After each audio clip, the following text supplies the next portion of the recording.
Freddy Krueger, a serial killer who symbolizes fear, is the main antagonist of the film series A Nightmare on Elm Street, but today he finds himself in the world of Fallout. Before we can do so, however, we need to lay down some ground rules as to how we're going to become Freddy. To look the part, we'll be sure to wear his iconic fedora and the most similar clothing we can to his striped sweater. In addition, we will be playing as a ghoul, though this does not give us any benefits, just a visual modification. For weapons, we'll be using melee and unarmed as our main source of destruction, but we also have access to Mr. Sandman for role-playing reasons. With all that out of the way, get on your thigh highs as we conquer the Mojave as Freddy Krueger. Like every great adventure before us, I wake up and immediately find myself abducted. The only things I remember is being in a ball of fire and my name, Freddy Krueger. The man who found me handed me a mirror, and on it I saw my tattered skin never to be smooth again. Despite my obvious deformities, I was stronger than ever and felt like luck was on my side. For my skills, I opted for melee weapons, survival, and sneak to give me a boost to early game damage and survivability. Logan's loophole and skilled will give me a few extra points and prevent consumables from having any adverse effects. Something about the man who clothed me and supposedly saved me from death felt off, so I grabbed my tattered hat and as many supplies as I could before ending his pitiful existence. He seemed to like it a little bit more than I expected, so I did the same to a nearby shop owner before loading up on his food and equipment. Some would call this senseless killing, but knowing that all these people dreamed of a sweet release, it felt as though that I was providing justice. With wanting my actions to stay hidden as long as possible, I broke into the schoolhouse and picked up the stealth boy in the safe. These would end up being very handy throughout the course of this run to roleplay the normal hunting ground of the dream world. With a small dent made and restoring order, I passed my way through Hidden Valley and ultimately Black Mountain before stumbling my way through numerous pieces of information that supported others yearning for death. My largest challenge so far was a man by the name of Oris. I dumped off any supplies that made the task too easy and began my work. This resulted in my demise more times than I really care to admit, but eventually with grace I was able to put him down like any other. Even the ones we consider the hardest will fall down eventually. Despite my quest for death, I could see that by causing chaos, I could do so much more. To begin the quest for the king, I talked to Roy, Wayne, and Julie Farkas. You may ask as to where the chaos begins, and so your lust begets my own. I slaughtered them all. They each had dreams, and as death was brought to them, their dreams were no more. As a result, I could feel my fortune growing as well as my stockpile of supplies. The king was oddly pleased with this outcome, and my ability to survive improved greatly thanks to his endorsement and the Park Radchild. With being unable to trade with the insufferable people of the Mojave, I opted to use the king's favor for a passport, which allowed me to get on the strip. Benny, the man who burned me and seemingly took away what was mine yet gave me everything I have, was going to be my next victim. Unfortunately, any strategy that I tried only succeeded in catching me off guard. I had pondered trying the direct approach, but knew my mission would end far too soon. Benny would not fall today, something that I would have to accept, but in time the wall around him would be shattered. I won't sugarcoat it and say that this was easy, but it sure did taste sweet. I had seen a man wearing a rather dapper outfit that reminded me of the ones that I used to wear, so I killed him and stole it for my own use. I decided to pop through the monorail, drop off any junk that I couldn't carry, and appreciate how far I'd come in such a short time, before letting radiation soothe my weary soul. Gameplay-wise, this would allow me to regenerate 8 HP a second, something that would allow me to live a little bit longer in the DLC known as Honest Hearts. There really was only one thing that I wanted from here, something that felt like my own, something that was a part of me. Upon the 6th level, my body grew tougher, which I would need if all I was going to wear was a t-shirt and slacks for my mission. The ambush at the start of this DLC proved awful for my health. I tried numerous ways to get past the automatic machine guns, but each time I saw myself falling off the cliff. With that in mind, I decided to do the deed myself before spending the time looping back around to gain the company of Follow Shock. As I said, I was only here for one thing, so I quickly talked with Joshua, repaired the broken compass, obtained the walkie-talkies, snagged up the medical supplies and lunchboxes, and faced many great foes. It was then that I saw the first glimpse of what I was looking for, the weapon that would soon become my own. I continued forth and doing mindless work. I would use those around me to obtain what I would need. I grabbed the mat for the grand staircase, stole enemies' sense of self-worth, suffered and brought suffering, disarmed various traps, destroyed the fierce beast's home, and began the quest that would earn me my new weapon. By speaking to Whitebird, collecting 3 flowers, drinking a sour drink, and facing my greatest challenge yet. I could put myself on the path that I desperately yearn for. As someone who is typically not a melee player, dealing with Yaguai was a learning experience. Ultimately, I figured out that if I could block one of their attacks, I would take reduced damage and be in a great spot for a counter with the help of Super Slam. This same effort was extended to the children as well, and it wasn't long before I was facing the ghost of She in a blaze of fire that I had come to love. The crackling of flesh netted me their great paw and my new weapon. This wasn't ideal, of course, but to get something ideal, I would need to work much, much harder. With a man burned such as me at my side, I applied my new tool to the flesh of those before me.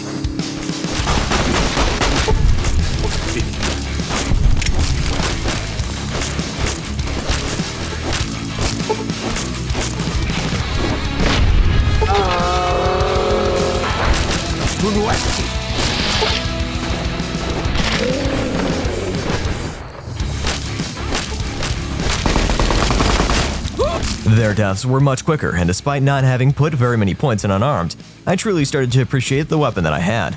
Another skill that I gained here is the ability to bring eternal sleep with Mr. Sandman. This perk is something that I occasionally try and fail to use successfully. Stealth in Fallout New Vegas is largely broken, and this perk highlights that, but I decided to grab it regardless for this experience.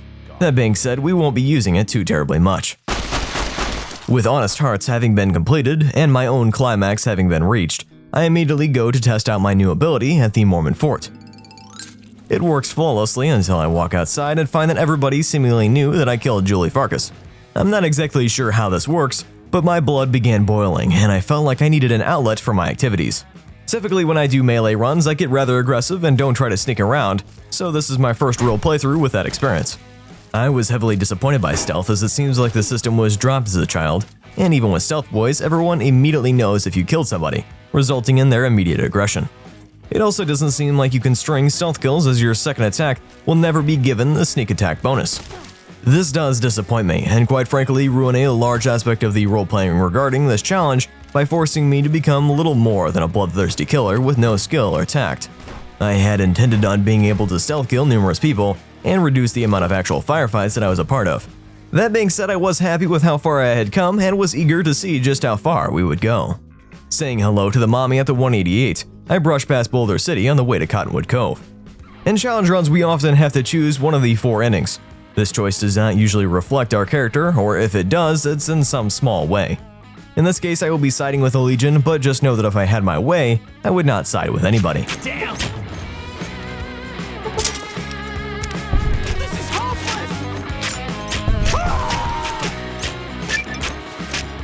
After clearing out the arena of the 3 different rounds, I head into the bunker below where I am once again faced with my mortality due to the numerous laser turrets. Typically at this point I would just go grab the combat armor and that would make me essentially invulnerable, but because of the fact that we have to use light armor only, things would get a little bit trickier here.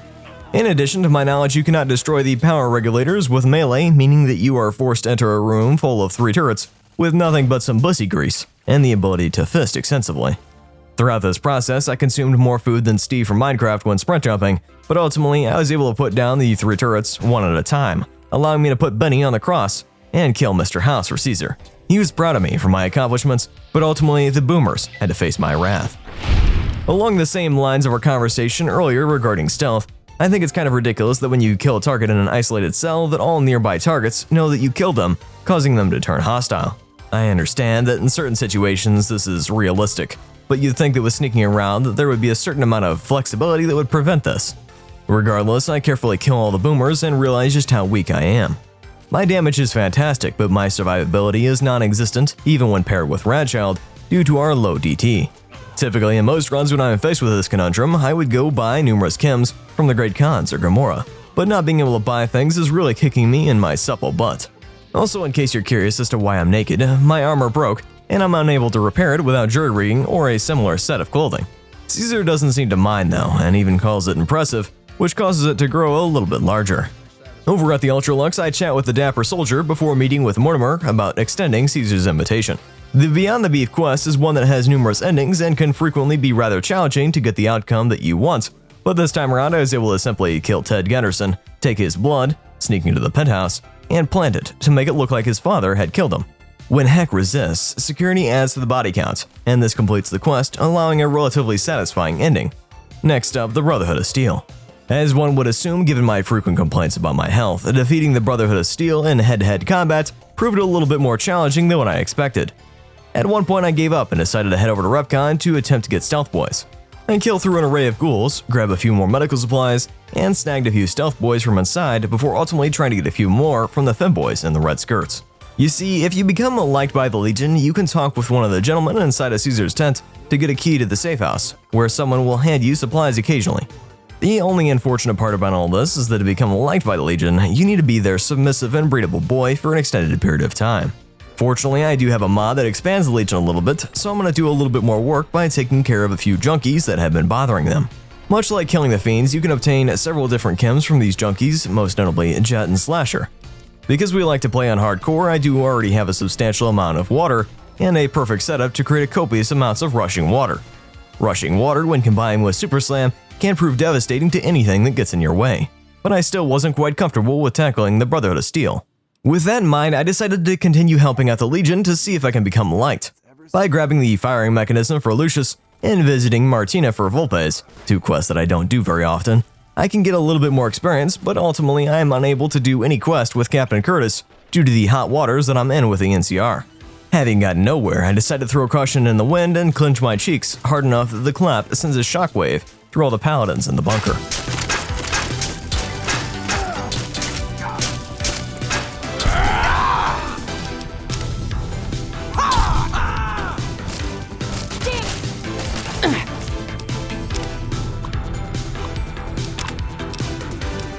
With the bunker deleted from existence, I learned that Caesar had been having some seizures. This sees me going over to Vault 34, yet another location that I am completely unprepared for. I attempted to apply the Yaguai strat that we had learned earlier, but of course that didn't work out very well. After playing around with the NCR for a little bit, I ended up back at the same place. This time around goes a little bit smoother thanks to the copious amounts of chems that I shoved down my urethra, but it still wasn't easy. Nearly dying due to radiation poisoning and lack of supplies, I eventually make it to the auto dock and loot the necessary equipment to be able to heal Caesar. With the procedure going swimmingly, I am tasked with killing President Kimball. Much like the entirety of this run so far, I have struggled with dealing with literally any enemy that I come across, and the nearby NCR outpost is no different, but it was at this point that I realized that I was liked by the Legion, and I was able to get the Stealth Boys from Atticus. This saw me meeting up with Kato, sneaking into her dam and attempting to take down all the NCR soldiers from inside their own mines.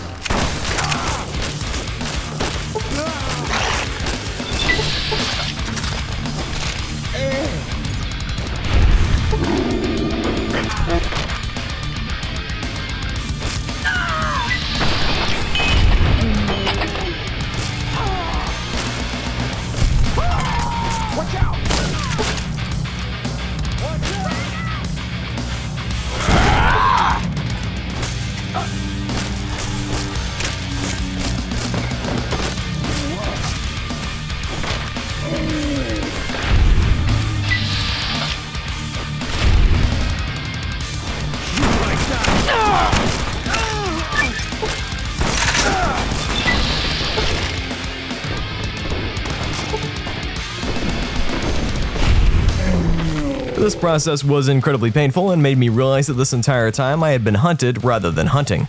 Fortunately, with Kimball dead, I was almost ready to complete the end of the game.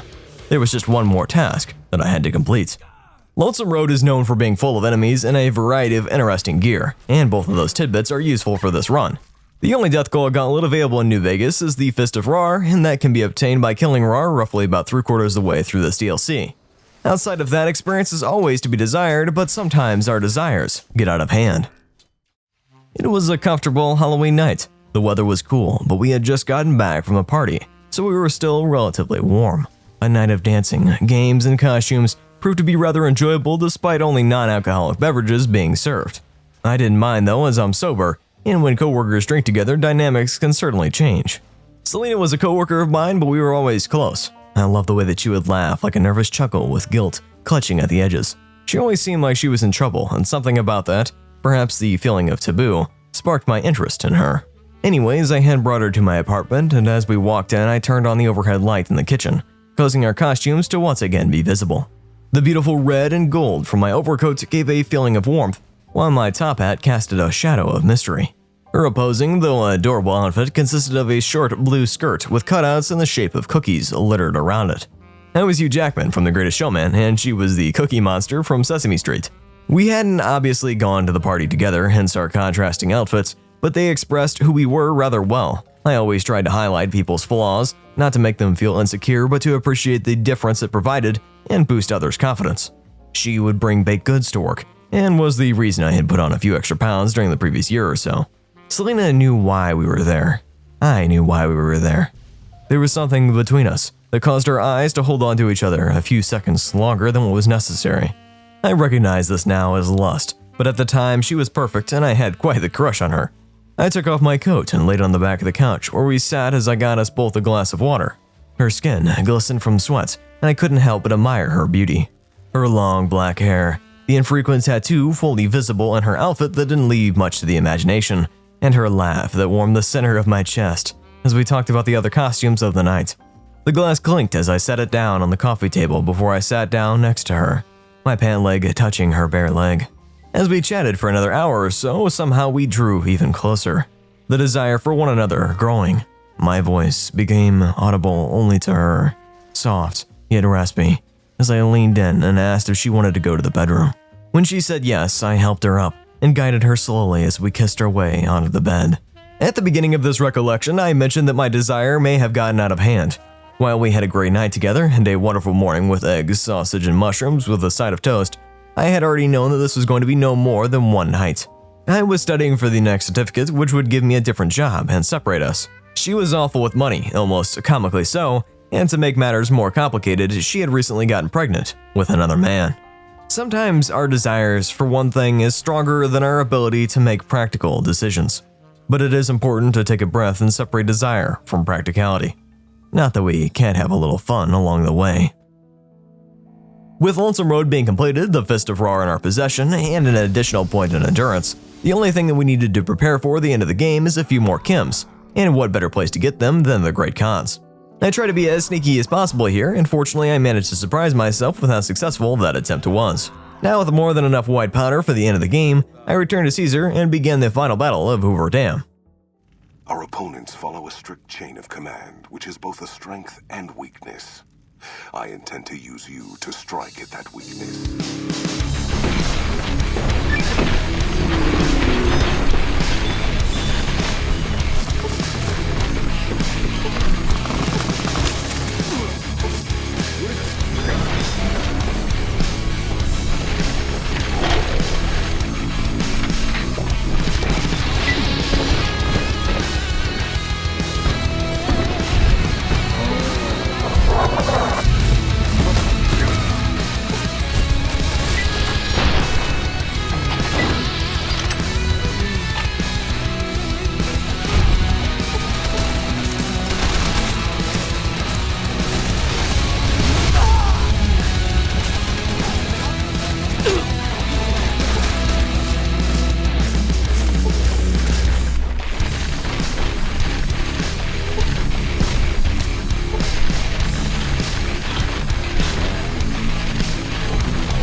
Me.